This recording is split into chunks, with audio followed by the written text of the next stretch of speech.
Olá, turma! Tranquilo? Tudo bem com vocês? Espero que sim. Gente, vamos conversar hoje sobre uma questão bastante essencial da disciplina, tá? Muito importante para que a gente aprenda como escrever no contexto de uma pesquisa científica jurídica, tá certo? Então, a ideia da aula de hoje é trazer para vocês, na verdade, é mais assim uma conversa, digamos, não vou dizer chamar isso aqui de aula, mas eu gostaria de passar umas dicas para vocês e alguma contextualização sobre o que se espera dentro da pesquisa científica no que se refere a isso que a gente chama de revisão teórica, que nada mais é do que a apresentação dos resultados dos estudos que vocês vão fazer, baseados sempre numa literatura jurídica, numa literatura científica e em pesquisa nas fontes, então, do direito que a gente precisa incluir nesses nossos estudos, tá certo? Então, o tema da aula de hoje é a revisão teórica e nós vamos falar fundamentalmente sobre marco teórico, né? O que é o marco teórico? O marco teórico vai ser aquela parte que vai fundamentar, aquele elemento da pesquisa científica que vai fundamentar os argumentos que você quer sustentar, tá certo? Então, para que a gente comece a falar sobre isso e também sobre outros aspectos da revisão teórica, é importante que a gente esclareça o que é que nós buscamos encontrar no trabalho de pesquisa científica, tá? Então, a gente já viu que a pesquisa científica no direito, ela pode ser realizada em diversos âmbitos, né? Inclusive, aí, em artigos científicos que você faz durante a graduação, na elaboração do seu TCC, na pós-graduação, nos âmbitos de mestrado com a dissertação, de doutorado com a tese e também nos demais trabalhos de conclusão de curso atinentes à pós-graduação lato sensu, né?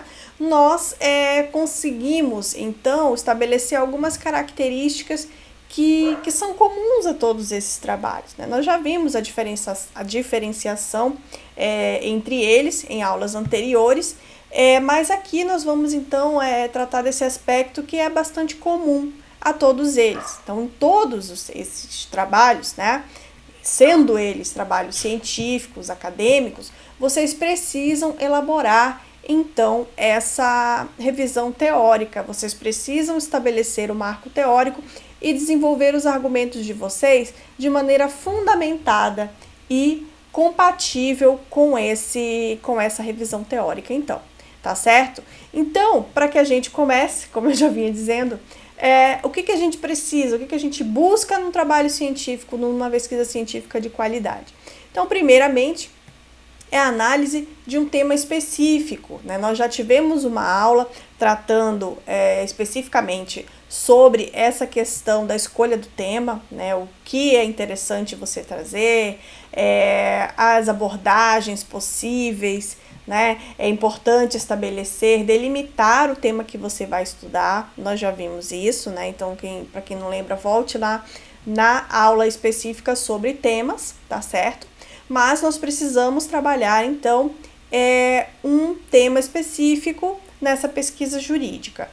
E aí, o que a gente precisa também? Nós vimos, inclusive em aulas anteriores, que é necessário que haja uma clareza do objeto. Significa o quê? Que essas pesquisas genéricas, que não têm um objetivo definido, né, claramente definido, elas acabam sendo mal avaliadas e malquistas, né? Então, a gente precisa estabelecer que nessa pesquisa jurídica haja esse tema específico e que o objeto dentro desse tema esteja claro. Ou seja, que aspecto desse tema em específico eu vou tratar na minha pesquisa, tá certo? E aí, já puxando a brasa para a sardinha mais direcionada, de forma mais direcionada para a revisão teórica, é necessário que haja nessa pesquisa científica uma boa fundamentação, né? E o que é uma boa fundamentação da pesquisa científica? É uma fundamentação científica, uma fundamentação acadêmica, uma fundamentação resultante de estudos sistematizados, né, dentro de um contexto, e não simplesmente argumentos soltos, aleatórios, que não passaram por alguma discussão no âmbito acadêmico, que não foram testados, que não foram discutidos e analisados, né? Então, isso aqui ele pode parecer meio óbvio, mas eu já tive o desprazer de estar em bancas de trabalho científico em que a fundamentação, ela não era uma fundamentação científica. Então, simplesmente a pessoa, né, colocou o seu argumento para defender a visão dela naquela situação, daquele trabalho, mas não fundamentou, né? Então, infelizmente, quando acontece esse tipo de coisa, especialmente numa defesa de TCC, você não tem outra alternativa a não ser reprovar o trabalho.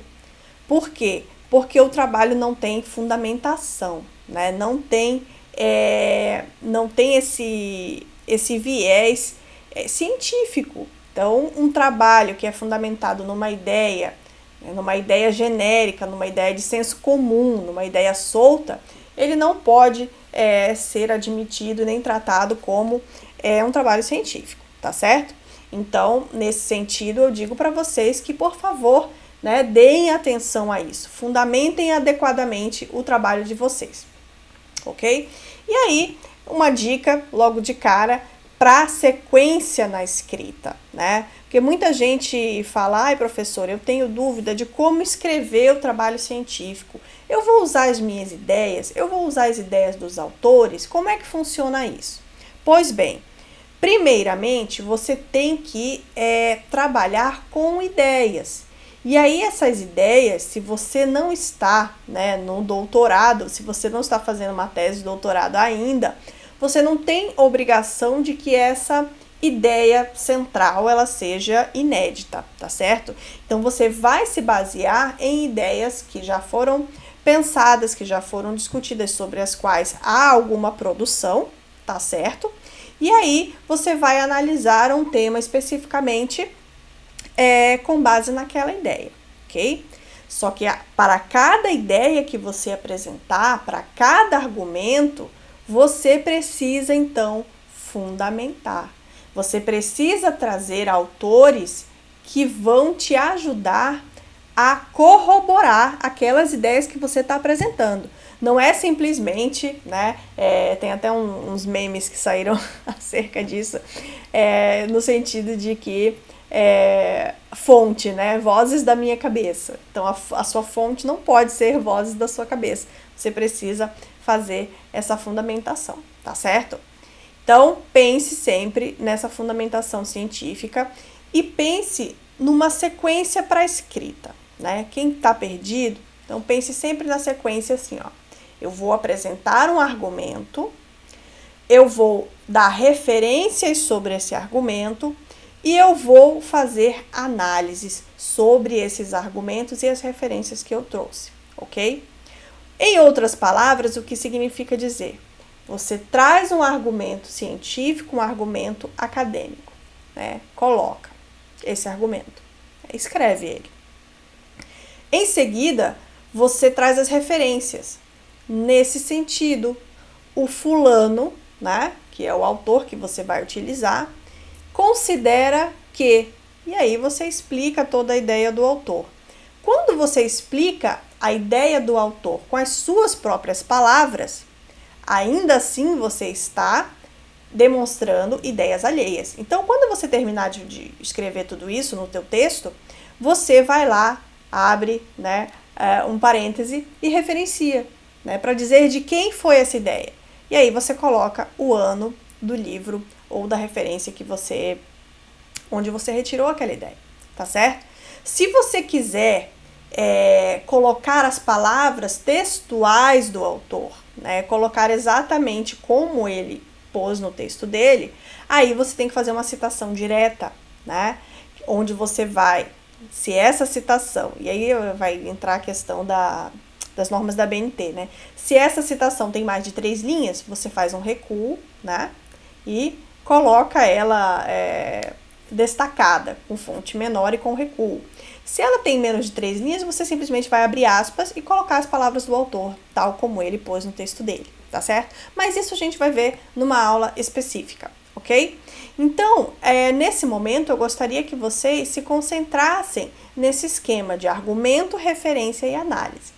Então, você vai colocar o argumento, você vai dizer o que os autores falam sobre aquele teu argumento, corroborando ou não, né? Porque você pode muito bem trazer posicionamentos contrários para poder fazer a tua construção lá na frente. Então, digamos que você está trabalhando um assunto e aí você traz a opinião dos autores sobre aquele assunto. Uma opinião contra, uma opinião a favor, né? Opiniões que se contraponham.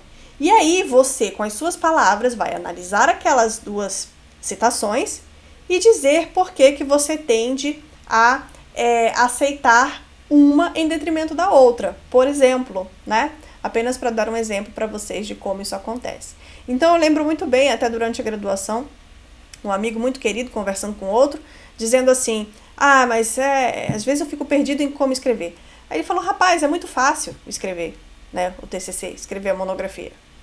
Você argumenta e cita, argumenta e cita, argumenta e cita. Então, basicamente é isso, tá? Não é assim tão simplório, né? Lógico, a gente tem alguns esquemas que a gente precisa observar na hora da escrita, mas é uma boa ideia pra gente ir afinando o pensamento na hora de escrever, para aquelas pessoas que têm mais dúvida sobre como colocar os argumentos, tá? Então, pense nisso. Argumente, referencie, analise, ok? É uma sequência preciosa para nos ajudar aí nessa fase de escrita. E daí eu trouxe também aqui alguns elementos do marco teórico que são coisas que vão precisar estar presentes no seu trabalho. Não necessariamente todas elas, tá? Depende muito do tipo de trabalho, do objetivo do trabalho, do método que você está usando, tá? Mas aqui são alguns dos elementos que vão estar presentes nesse marco teórico. Então, a gente pode falar, por exemplo, de elementos de contextualização. O que é elementos de contextualização? Digamos que eu esteja procurando fazer um trabalho científico sobre a Lei Maria da Penha, certo? Um elemento de contextualização num trabalho desse tipo seria eu colher dados acerca de como está a questão da violência contra a mulher no Brasil, por exemplo, né? Ou contextualizar essa violência contra a mulher no contexto, né? Contextualizar no contexto foi ótimo, de uma sociedade que tem uma cultura patriarcal, machista, etc., né? Esses seriam, dentro desse tema, elementos de contextualização, né?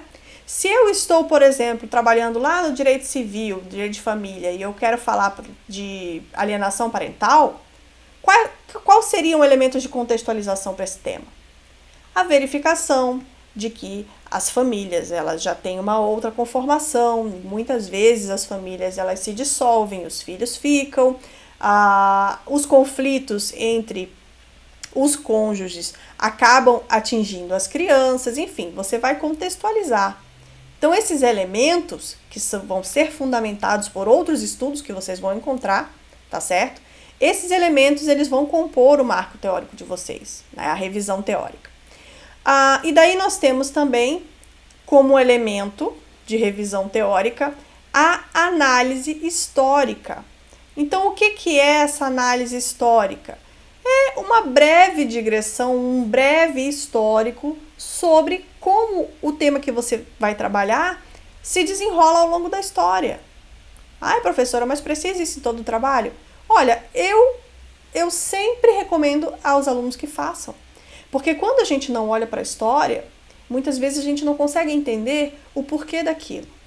Então, se eu vou trabalhar um tema através, por exemplo, direitos humanos, né? Por que a gente precisa de direitos humanos? Tá, óbvio, todo estudante de direito sabe por que nós precisamos dos direitos humanos. Mas talvez a pessoa que vai ler o teu trabalho, ela não tenha essa dimensão. Então você explica, ainda que brevemente, que os direitos humanos foram construídos por conta de tantas outras barbáries que já aconteceram ao longo da história da humanidade, por conta de guerras, por conta de tratamento desumano e degradante, né? Pela necessidade que a gente tem de estabelecer direitos mínimos para todas as pessoas, sem nenhuma distinção, etc. Ok? Elementos de contextualização, análise histórica, né? Então eu vou dizer que na Idade Média era assim, na Idade Moderna era assim, na Antiguidade era assim. Essa análise histórica e de contextualização eu considero bastante importante para que as pessoas entendam a importância do seu trabalho, tá certo? Lá no direito ambiental, né, que é a minha área de pesquisa, eu também costumo sempre colocar uma pitada de análise histórica para que as pessoas entendam o motivo da norma existir. E os motivos das normas jurídicas existirem normalmente são motivos históricos, motivos de questões muito fortes para a humanidade que aparecem e que demandam a construção desses direitos. Tá? Então é bastante importante que a gente dê atenção a essa parte de contextualização e também a questão histórica, ok? Estado da arte. O que é o estado da arte? Então, muita gente fala acerca disso dentro da revisão teórica. O estado da arte nada mais é do que a demonstração de como aquele tema vem sendo tratado atualmente, né? Então, o estado da arte, ele vai descrever a forma como esse tema tem sido abordado, de que maneira ele vem sendo encarado dentro dos estudos jurídicos, dos estudos científicos e etc. Ok? Controvérsias. Como eu disse para vocês lá no início da disciplina, a gente não faz uma pesquisa jurídica para comprovar uma hipótese. A gente faz uma pesquisa jurídica para averiguar se aquela ideia que a gente quer defender é mesmo a mais adequada. E como é que eu vou defender a minha ideia se eu não conheço as ideias contrárias a ela, né? Se eu não digo quais são as vertentes que são estabelecidas de maneira contrária ao que eu estou defendendo, o meu estudo vai ser um estudo fraco, um estudo que facilmente alguém vai chegar e vai dizer, né, um argumento contrário, e você aí vai ficar perdido porque você não leu sobre isso. Então, se você tem um ponto de vista, leia também o outro lado, tá? E aí, coloque isso no seu trabalho. Coloque isso no seu trabalho e, a partir daquela discussão que você vai fazer entre autores com posicionamentos diferentes, você defender o porquê você acha que o posicionamento correto é o que você acha que é, e não o outro, né? Então, você pode encontrar isso através de posicionamentos dentro da literatura diferentes e também através de jurisprudências, né? Então, a gente pode estabelecer essas contraditoriedades. Muitas vezes a gente tem, quem estuda para ser advogado sabe disso, que o papel do advogado é encontrar jurisprudência que seja adequada para defender o ponto de vista do cliente dele, né? E a parte contrária vai fazer a mesma coisa, né? Vai buscar jurisprudência que apoie a ideia dele, ok? Então, a gente precisa observar esses elementos. Aqui eu coloquei do marco teórico, mas não é bem do marco teórico, tá? É da revisão teórica mesmo, tá?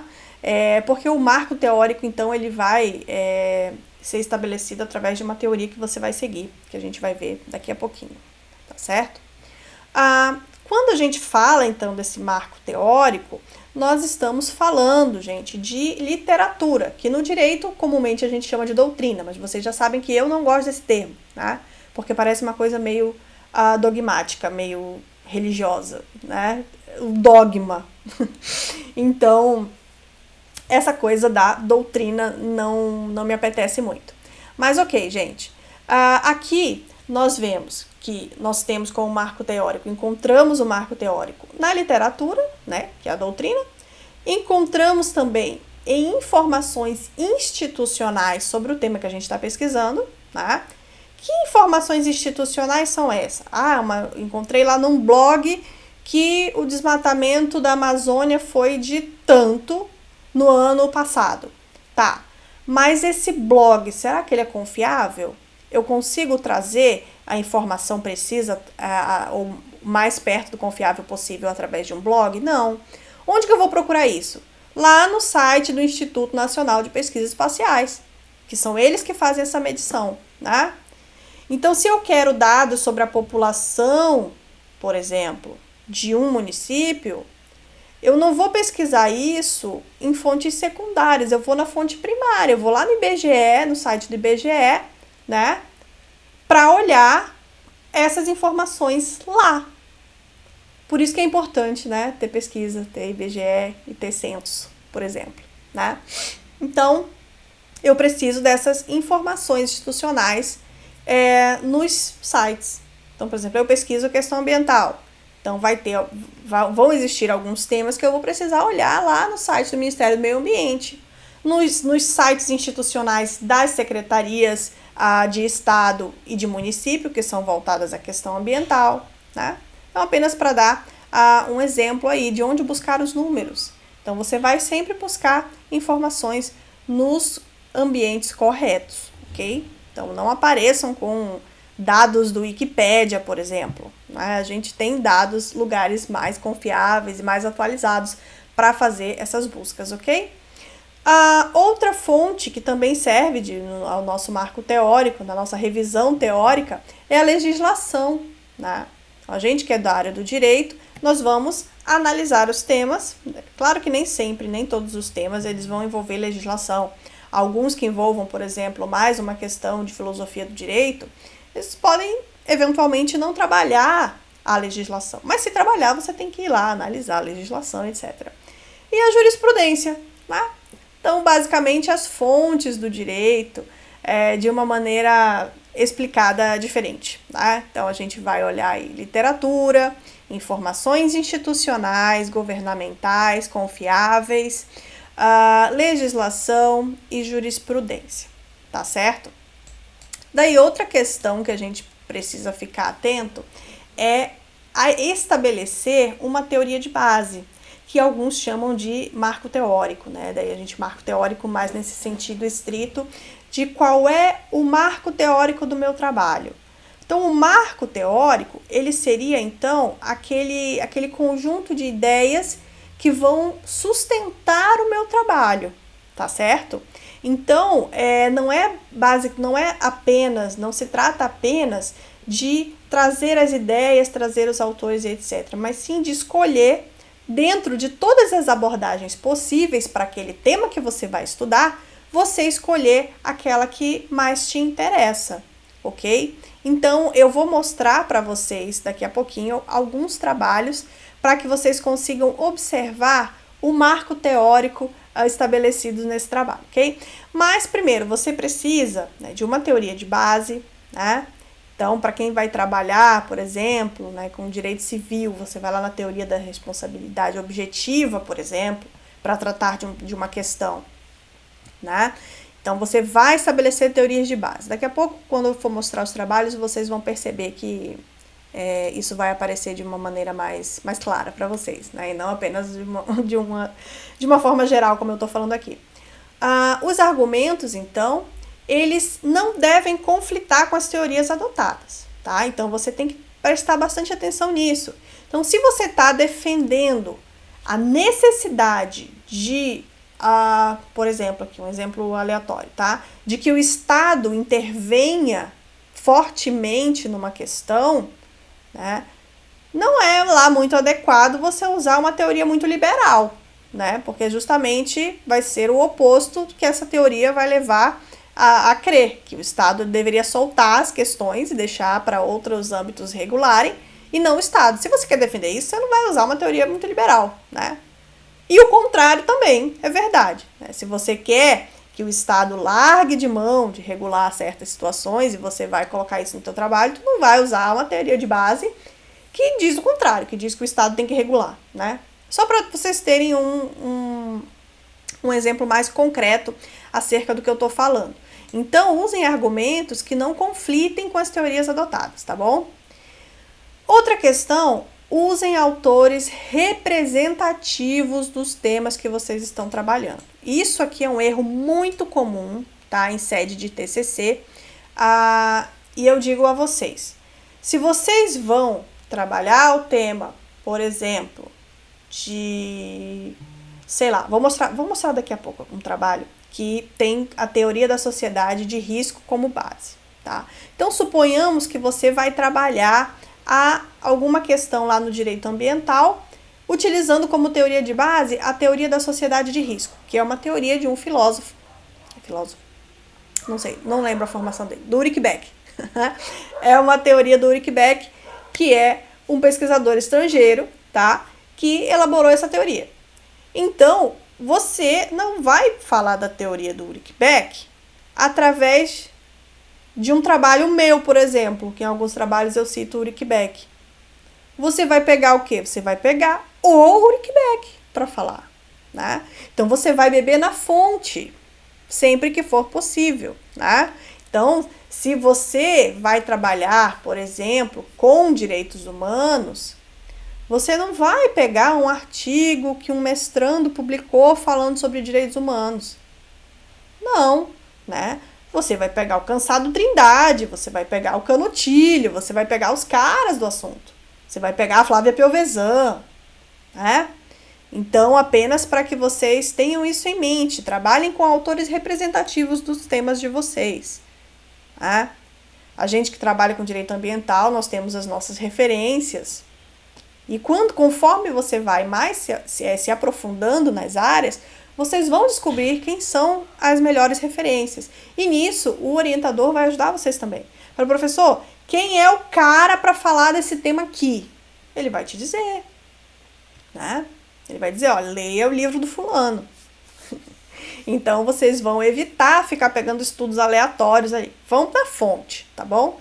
E aí, para fundamentar outros argumentos dentro do trabalho, claro que vocês podem pegar artigo científico de mestrando, até trabalho de graduação, por exemplo, que tem alguns muito bons que vale a pena consultar, né?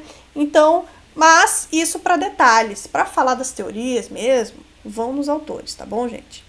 E aí, com relação a esses dados confiáveis, ó, sempre procurar sites oficiais, institucionais, tá bom? Então, vocês não vão pesquisar esses temas em qualquer lugar. Então, vão no site do IBGE, vão no site do Ministério do Trabalho, do Ministério do Meio Ambiente, né? Vão buscar dados por exemplo, em ONGs, né, que são confiáveis, que são respeitáveis, tragam os dados, né, a WWF, por exemplo, na questão ambiental, violência contra a mulher, a gente tem diversas instituições que trabalham nessa área também, né, direito de família, vai lá no site do IBDFAM, né, do Instituto Brasileiro de Direito de Família. Então, todas as áreas do direito vão ter essas fontes oficiais, essas fontes institucionais, ou ainda que não sejam oficiais institucionais, que sejam confiáveis, né? Que sejam independentes e que também tragam argumentos interessantes para a sua pesquisa. Tá certo, pessoal? Daí eu vou mostrar para vocês agora um pouquinho sobre como isso aparece nas pesquisas especificamente. Deixa eu puxar aqui. Só um minutinho. Essa aqui é a tese de doutorado da minha orientadora de doutorado, tá? Que é a professora Eline Silvini Ferreira, lá da Pontifícia Universidade Católica do Paraná. E ela fez esse trabalho na UFSC, na Universidade Federal de Santa Catarina, sobre a biossegurança dos organismos transgênicos no direito ambiental brasileiro. Veja só o subtítulo dela. Uma análise fundamentada na teoria da sociedade de risco. Qual foi, então, né, qual foi, então, o marco teórico utilizado pela professora? Adivinhem só. Foi o marco da teoria da sociedade de risco, né? Então, aqui você já percebe um pouquinho, alguns sinais acerca de como ela realizou esse marco teórico. Então, eu utilizei aqui ela como exemplo, né? A orientadora da gente sempre tem boas referências, e a professora Eline é uma pessoa incrível e faz um trabalho assim sensacional. Então vocês observam até aqui no resumo dela, ela já explica logo de cara, né? Olha só, adotando a teoria da sociedade de risco como marco teórico, a presente pesquisa analisa as normas ambientais que atualmente regulam a biossegurança dos organismos transgênicos no ordenamento jurídico brasileiro. Então vocês veem que o tema dela, o tema de pesquisa dela, não é a teoria da sociedade do risco, mas sim a biossegurança dos organismos transgênicos no Brasil, né? Só que ela analisa esse tema à luz de uma teoria, que é a teoria da sociedade do risco, tá bom? Então, apenas aqui para que vocês consigam perceber, eu vou abrir aqui o sumário, que o marco teórico ele fica bastante evidente no sumário, né? Então, nós temos aqui embaixo, ó, no item 1, sociedade de risco e meio ambiente. Então, aqui ela explica, né, no macro, o que é a teoria da sociedade de risco, como ela se relaciona com a questão ambiental. Vocês veem que aqui não aparecem ainda as teorias, né? Elas não são colocadas logo de cara, tá? Mas elas vão fundamentar as análises mais adiante. Olha, aqui ela vai explicar o que é biotecnologia, o que é biossegurança, como isso se relaciona com a ideia de risco e com o meio ambiente, né? Daí o que mais? A biossegurança está aqui no terceiro item, né? E aí ela vai tratar da regulação, aí ela começa a entrar na regulação, vejam, né? O protocolo de Cartagena, aqui as leis específicas sobre a matéria, não é verdade? Só para vocês terem uma ideia de como isso vai aparecer num trabalho científico. Olha, aqui no 4, ela vai fazer essa relação entre biossegurança e risco no direito, dentro da ideia de Estado de Direito Ambiental, que é uma outra ideia que ela vai desenvolver para sustentar o argumento dela, né? Então, esse seria até o último capítulo, né? E ela vai trazer, dentro dessa, depois de contextualizar, de apresentar a teoria que ela usa como base, ela vai então aqui, ó, fazer as análises da lei, né, da jurisprudência, das questões específicas sobre o tema, sempre usando a teoria de base como fundamento, tá certo? Então, aqui para vocês terem uma ideia, eu vou tirar esse aqui, vou mostrar o segundo exemplo. Peraí. Só um pouquinho. Exemplo. Aqui. Um outro trabalho, tá certo? Esse trabalho dá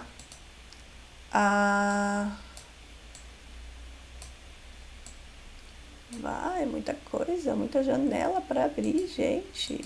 Só um minuto, achei. Aqui, ó. Nós temos esse trabalho que eu trouxe para mostrar para vocês, um trabalho da FGV, do curso de administração, doutorado em administração, na verdade, né? Que tem um viés jurídico, um viés lá do direito ambiental. Eu vou falar bastante exemplo de direito ambiental, porque é o que eu estudo mais. Eu posso falar com mais propriedade, tá, gente? Mas sempre vou tentar trazer exemplos de outras áreas também. Vejam só que o trabalho dela, ela fala sobre, aqui ó, Miriam Albert Pires, ela vai tratar da irresponsabilidade, ou melhor, a ideia é falar de responsabilidade, mas fazer uma crítica, dizer que existe, na verdade, uma irresponsabilidade social e empresarial. E aí ela vai tratar do desastre ambiental de Mariana sob o ponto de vista dos moradores das regiões afetadas. Vejam que ela começa o título do trabalho dela com uma teoria, né? A teoria da responsabilidade social da empresa, que é uma teoria que é desenvolvida, né, enfim, no direito também, que tem feições jurídicas, tá? Ela desenvolve lá no curso de administração. E vejam só, aqui o sumário. Dependendo da área, também tem isso, tá, gente? Vocês podem ver que lá a professora Eline, ela ela já entra direto nos temas, né, no trabalho. Aqui você tem uma organização diferente, que os outros cursos eles se organizam os trabalhos de forma diferente. Então eles colocam uma introdução, aí o referencial teórico eles colocam como um item, né? A gente não faz isso no direito, não é usual. A gente normalmente entra nos capítulos com os temas e aí desenvolve tudo isso dentro dos capítulos, né? Mas aqui ela utiliza o referencial teórico. O que é o referencial teórico dela? Responsabilidade social empresarial, a ética empresarial e responsabilidade social empresarial e teorias que sustentam a tese. A grande teoria aqui é a responsabilidade social da empresa, né? Mas ela vai se fundamentar em diversas outras. Então vocês observam aqui, 2.4.1, né? Perspectiva teórica da sociologia do conhecimento, teoria da atribuição, teoria da equidade, teoria da identidade social. São teorias que vão fundamentar a teoria da responsabilidade social da empresa. Então, isso tudo precisa ser trazido, né? Não é simplesmente pegar as leis e sair esmiuçando, mas sim analisar essas ideias, considerando todo o trabalho intelectual que tem por trás delas, tá bom? Então, apenas depois que ela faz tudo isso, aí sim ela entra no caso da Samarco, né, do crime ambiental de Mariana. Então, ela demonstra aqui como foi que ela fez, fala da metodologia utilizada, enfim. Esse modelo, esse tipo de apresentação temática não é muito usual no direito, como eu já falei, mas eu queria trazer para vocês uma visão também de outra área a respeito disso, tá certo? Então, vou tirar esse aqui. E aí...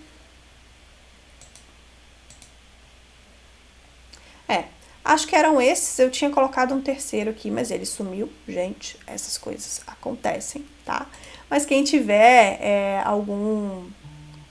alguma ideia, ou melhor, quem tiver mais dúvidas com esse respeito e quiser de repente ouvir algumas ilustrações, né, vamos colocar assim, para que fique mais didático e vocês consigam perceber de uma maneira mais concreta como fazer isso na revisão teórica, me avisem que a gente vai conversando, eu mando um áudio lá no grupo, para que vocês tenham uma visão melhor sobre esse tema, tá bom? Eu espero que a aula tenha sido útil e que vocês, então, comecem a se inspirar aí para pesquisar melhor, para definir marco teórico, revisão teórica que vocês vão fazer nos trabalhos científicos que eventualmente vão aparecer por aí. Tá certo? Um grande abraço para vocês e até a próxima. Tchau, tchau.